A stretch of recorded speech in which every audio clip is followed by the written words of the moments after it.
In the village of Macondo, young Aureliano and his brother Arcadio splashed in the river, unaware of the strange vision that flickered through Aureliano's mind. He saw men in red bandanas, dead in the water.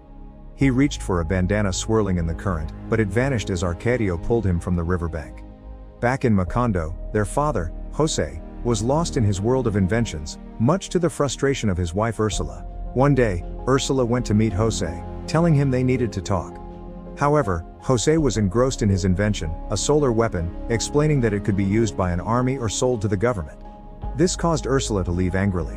While José chased his dreams, often locked away in his study or on expeditions, Ursula took charge of the family's needs. Her inheritance helped, but it was Matilda's suggestion to sell her candies that truly boosted their income. March arrived, bringing Melquiades, a longtime friend of José, back to Macondo. José eagerly showed him his latest contraptions. In their conversations, José shared his theory with his friend Melquiades. The earth is round. He even used an orange to illustrate his point. Melquiades burst out laughing, prompting José to ask if he also thought he was mad. Melquiades remained silent, but then presented José with a large, mysterious box, claiming it was a gift. Ursula told young Aureliano to tell his father she was going to the market, but José, clearing his table in his lab, eager to see the gift, told the boy to leave and then closed the door. Melquiades took out small bottles filled with formulas from the box, telling José it was alchemy, the most ancient science. He courageously added that it is the greatest power a human being can wield, causing José to laugh uncontrollably. While José devoted himself to the teaching of alchemy, Ursula is busy developing a promising candy animal confectionery, molding her profitable creations around sticks of balsa wood twice a day. She gets help from her fellow neighbors, and the boys set up the table. People lined up buying her candies, and Ursula was happy. While in the lab, Melquiades tells José that an alchemist's mission is to decipher the mysteries of matter and that the ultimate proof of his total mastery is the transformation of common base metals into gold. José, surprised, declares that it is impossible. He added that if it were that easy, everybody would have endless quantities of gold. But, Melquiades insists that it is possible, as he brings out a small book to show him that it only requires a lot of skill and practice. He suggests that José should start with something simpler.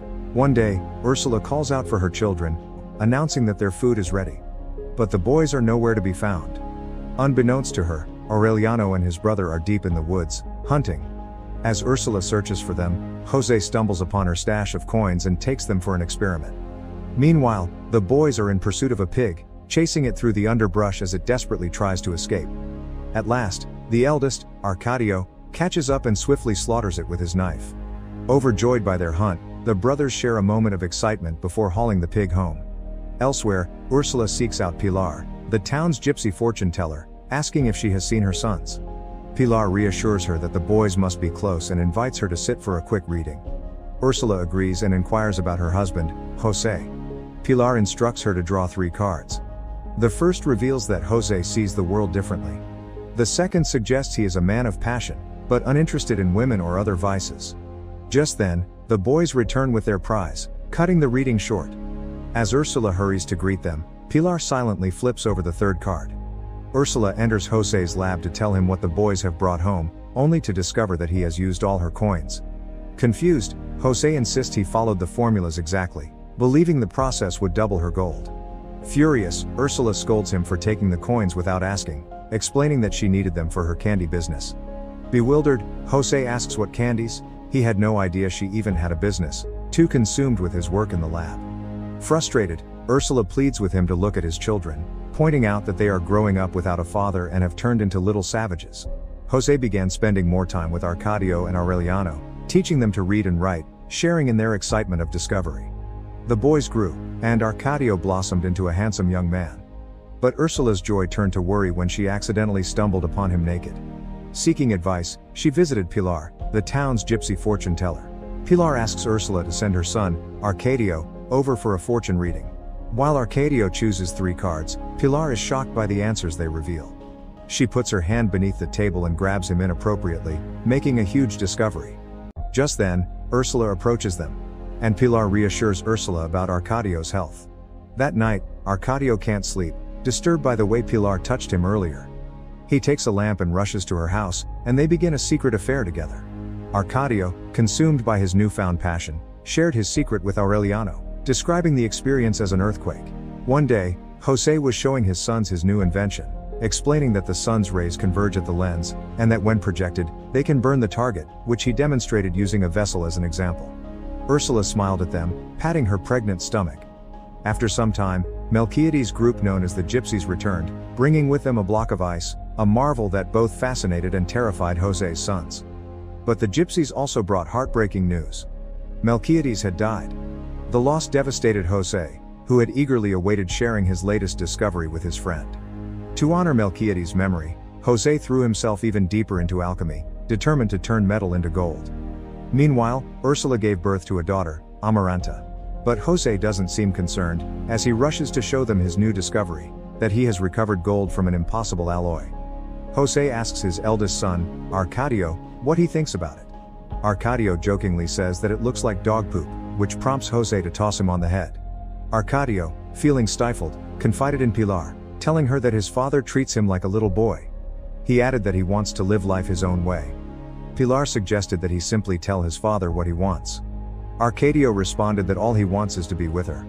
And the two shared a passionate kiss. A few days later, she revealed she was pregnant. The news hit Arcadio like a thunderbolt. He panicked and fled Macondo, joining a group of gypsies. The next day, his mother, Ursula, and his younger brother, Aureliano, asked around the village if anyone had seen Arcadio, but they all claimed they hadn't. Ursula was left heartbroken and disappointed, and she cried. Meanwhile, in the woods, they stumbled upon some traces of Arcadio's presence, and Ursula, accompanied by some men, rushed into the woods to find her son. José searched for him for days, but finally gave up. José, heartbroken and missing Ursula, remained in Macondo with the other children, immersing himself in his alchemy and his sorrow. One day, while José is working on his project, their new baby, Amaranta, starts to float in the sky with her basket. José tells Aureliano, who seems surprised, that it's simply a natural phenomenon, governed by the laws of physics. After 3 long months, Ursula returned, but without Arcadio. She did, however, bring new people to Macondo, including Visitación and Cattore, whom she and José welcomed into their home. Not long after her return, Pilar arrived at the Buendia house one night, a newborn in her arms. She confessed the baby was Arcadio's and begged Ursula and José to raise him, asking only that he never know his true parentage. Ursula refuses at first, but José reminds her that it goes against their tradition for an outsider to raise one of their own blood. They agreed, and the boy was named Arcadio, after his father. As the years passed, Aureliano grew into a young man, spending his time in José's lab. The kids, Amaranta and José Arcadio, are now all grown up and play together. The scene ended with a bizarre image, a chair floating on a lake of pink water. If you enjoyed this video, be sure to like and subscribe. Thanks for watching. See you in the next video.